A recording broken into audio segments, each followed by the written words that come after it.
Hello everyone, and today I'll be reading a Scaramouche listener by me. So let's get into it.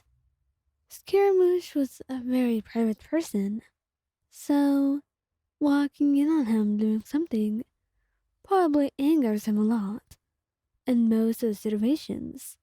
And probably what he means is you cannot walk in on him while he's working. That's what his imagination usually conjures up. It usually ruins his workflow and makes him a lot more distracted than usual. And he does want to get his work done, so it's really preferable if you just don't stop him and let him finish it all up and tell him whatever you want later. That is, however, only about work. What if you interrupt him while he's doing other things? Things that were more on the private side. Things that you were never supposed to interrupt him as you did. But you didn't mean to. After all, accidents were bound to happen in a relationship, and since the two of you were living together, it seemed like this was bound to happen at one point or another. You just never expected stoic Scaramouche's reaction to what was going to occur. After all, Scara always tried his absolute best to look unaffected by everything around him, like nothing could ever bother him, and that nothing could surprise him at all. Keyword being tried. Most of the time it actually worked, but that didn't mean it was actually the truth of what he was feeling, or or that he would be able to keep that perfect mask on at all times.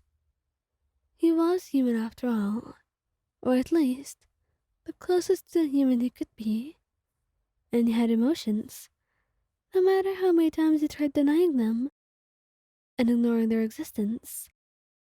No wonder he was shy sometimes. To be honest, Scaramouche's reactions were extremely fun to you sometimes. The fact that he could get so shy so easily, it made for some glorious opportunities in your own mind. And honestly, taking advantage of this in reality was even more tempting. You loved him, and you more than just wanted to tease him a little bit, since he's so cute. Did you tease him? No, not yet. In fact, you were thinking of a way to do so. However, it seemed like reality itself just wanted to give you away without you having to tire out your brain so much from thinking. You'd be getting your own ticket to bullying Scaramouche for a few days without doing anything at all.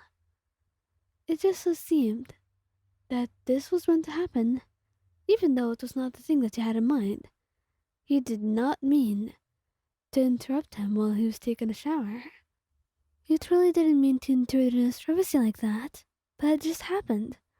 And that's exactly why the two of you were staring at one another, Scaramouche a blushing mess, before he quickly tried to hide himself with anything, glaring at you with a red face.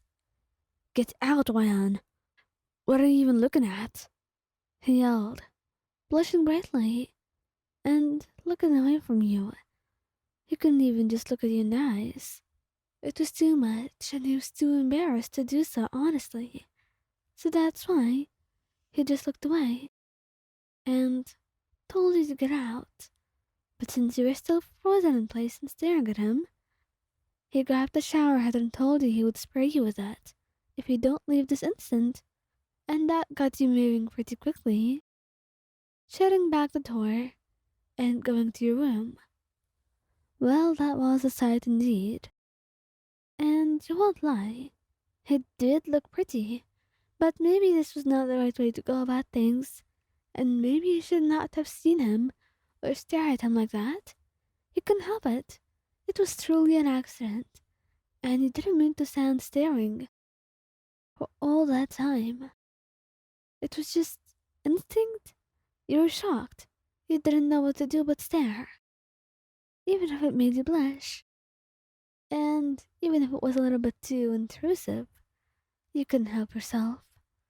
You really do need to apologize.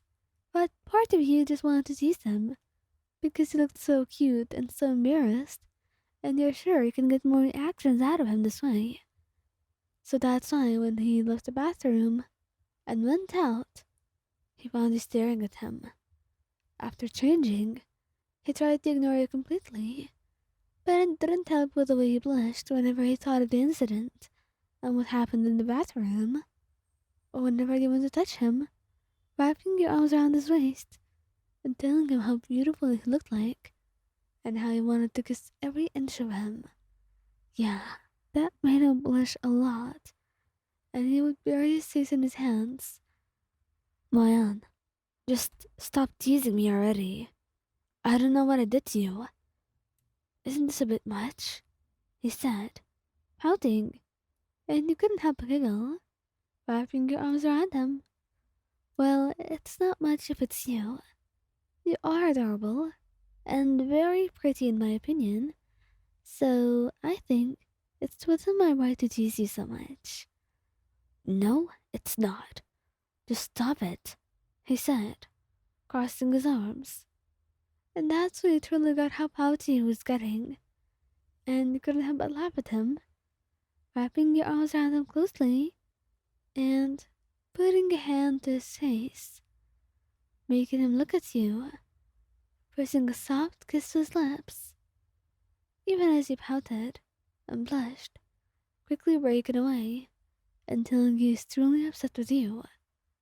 You knew he didn't mean it, because the moment you hugged him, he leaned into the hug and you kissed his forehead, telling him that you're truly sorry and he didn't mean to stare. And if anything like this happens again, you truly won't be looking at all. It's not gonna happen again, Ryan. I'm gonna lock the door from now on. Oops, sorry about that. Yeah, it's totally not gonna happen. You did this on purpose, didn't you? No, I didn't. It was a complete accident, Skara. I promise you. Yeah, an accident. We'll see about that. Mm-hmm, we'll see. There's no reason to worry. But maybe we could cuddle today. Or do something more if you want. You did look very delicious in that bathroom. He went red, coughing, calling you a pervert as he stormed back to his room, while you just giggled. Honestly, maybe he had it coming. He was too funny when teased like this.